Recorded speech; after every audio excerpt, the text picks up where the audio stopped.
ఈరోజు మన వినకొండ నియోజకవర్గానికి నూజెల్ల మండలానికి ఇప్పుడే మన పులిహేందల పులి సింహం దిగుతుంది.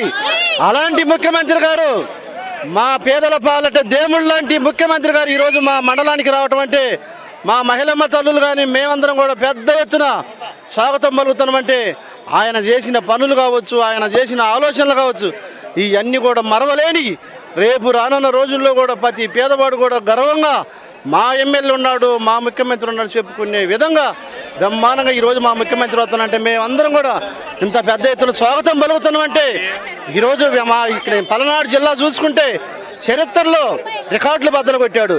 ఏ ఊరు కూడా బీసీ క్యాండిడేట్కి ఒక ఎంపీగా ఇచ్చిన దాఖలాలు చరిత్రలో లేవు. ఈరోజు మా అనిల్ కుమార్ అనే యాదవ్ని ఒక బీసీ క్యాండిడేట్కి ఎంపీగా ఇచ్చి ఈరోజు పెద్ద ఎత్తున ఆయన చేశాడంటే అలాంటి నాయకుడిని ఎలా మర్చిపోతారు మా పేదవాళ్ళు. జిల్లాలో ఓట్లేయాలంటే వాళ్ళు ప్రేమతోనే వేయాలి, రౌడీ రాజకీయం చేస్తే ఎవరైనా చెప్తున్నారు బయట. రౌడీ రాజ్యం అనేది ఒక చంద్రబాబు నాయుడికే తగు, కానీ ఎక్కడ కూడా మా బీసీలు కానీ, మా ఓసీలు కానీ, మా ఎస్సీలు కానీ, మా మైనార్టీలు కానీ ఎక్కడ కూడా స్వచ్ఛంగా ఓటేసేంతవరకు కూడా ఓటేసామని కూడా చెప్పరు. ఆ దుర్మార్గులు మేము గెలుస్తున్నామంటారు, మేము రేపు పొద్దున్న ప్రమాణ స్వీకారం అంటారు. అలాంటి దుర్మార్గులు కానీ మా ఎక్కడ బెదిరింపులు లేవు. మా ఎంపీ గారు అమ్మ ఓటేయండి, అన్న ఓటేయండి అనే మాటే కానీ వాళ్ళు చూస్తే రకరకాల మాటలు మాట్లాడుతున్నారు, కానీ ఎక్కడ కూడా మేము బెదిరింపు రాజకీయాలు ఉండవు. మా ఓటు సైలెంట్ ఓటు. వాళ్ళు ఒక అనకూడదు కానీ వాళ్ళ మాటలు చూస్తే దుర్మార్గమైన మాటలు చూస్తే టీ కొట్ల దగ్గర, బస్ స్టాండ్ దగ్గర 500 కూలిచ్చి ఒక్కొక్కరికి ఆ 500 కూలీల చేత చంద్రబాబు నాయుడు గారు వస్తున్నాడు. ఏం చేస్తే పనికి మళ్ళీ వస్తారు చెప్పండి. ఎవరికైనా న్యాయం చేసిన చంద్రబాబు అనే అతను, ఈడ జీబీఎస్ ఆంజనేయ అనే అతను కనీసం 10 సంవత్సరాలు చేస్తే ఒక సుక్క నీళ్ళు చేతగానే అడుగుతున్నాం. అలాంటి వాటికి ఎందుకు ఓట్లేస్తారు? ఈరోజు మా ఎమ్మెల్యే గారు చూస్తే, మా బల్లా వెమ్మనాయుడు గారు చూస్తే పెద్ద ఎత్తున టౌన్కు నీళ్ళు ఇవ్వటం కానీ, ప్రతి రోడ్డు వేయటం కానీ, ప్రతి సంక్షేమం కూడా నేరుగా ముఖ్యమంత్రితో కలిసి ఎక్కడన్నా చిన్న చిన్న ఇబ్బందులు ఉన్నా కూడా ఆ ఇబ్బందులు తీర్చిన నాయకుడు మా ఎమ్మెల్యే గారు కానీ. అలాంటి ఇప్పుడు ఈ మధ్యకాలంలో ఒక లంబు జంబ్ అని చెప్పి మక్కెన మల్లికార్జున ఎత్తి ఈ జీబీఎస్ ఆంజనేయులు గారు ఇద్దరు కూడా పెద్ద ముసుగేసుకొని వస్తున్నారు. ఆ ముసుగులో మాయమాటలు చెప్పి, అబద్ధాలు చెప్పి ప్రతి ఊర్లో కూడా రెచ్చగొట్టి గొడవలు పెట్టుకొని ఏదో పేదవాళ్ళని బెదిరియాలని చూస్తున్నారు. ఏ పేదవాడు బెదురుతాడు?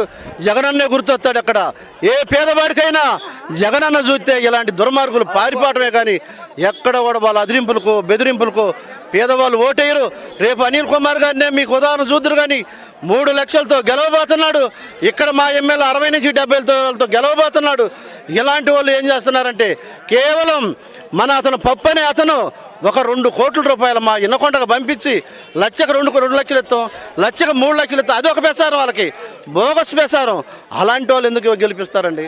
మా ముఖ్యమంత్రి గారు చూస్తే తిరుపతి వెంకటేశ్వర స్వామి ఆ వరం ఇచ్చింది తెలుసో తెలియదో మనకు తెలియదు, కానీ ఈరోజు ఒక దేవుళ్ళలాగా ప్రతి పేదవాడికి వరాలు ఇస్తున్నాడు, ప్రతి పేదవాడికి పదవులు ఇస్తున్నాడు. ఈరోజు నేను బీసీగా యార్డు చైర్మన్ అయ్యానంటే ఎవరు పెట్టిన పిచ్చండి? అది ముఖ్యమంత్రి గారు పెట్టిన పిచ్చ. ఒక ఎస్సీ ఎంపీపీ అని అంటే, ఒక ఎస్సీ సర్పంచ్ అయినంటే మన ముఖ్యమంత్రి గారు పెట్టిన బిచ్చ. ఎలా మర్చిపోతాం మేము? రేపొద్దున ముఖ్యమంత్రి గారి కోసం దేనికైనా తెగిస్తాం, చంపటానికైనా తెగిస్తాం, సావటానికైనా తెప్పిస్తాం. అలాంటి నాయకత్వం ఉంది మా దగ్గర, అలాంటి నాయకులు ఉన్నారు మా దగ్గర. ఏంది బోడోలు గెలిచేది? పవన్ కళ్యాణ్ గారు అన్నాడు, ఆయన గురించి చెప్పుకోవటం వేస్ట్. నిన్న జ్వరం వచ్చిందని పండుకున్నట అందరూ వచ్చి మమ్మల్ని పలకరియమంటాడు. ఎవరు పోయి పలకరిస్తారు? నువ్వు అయిపోయింది నీ చరిత్ర. మా నాయుడు సోదరులు కూడా తెలుసుకున్నారు.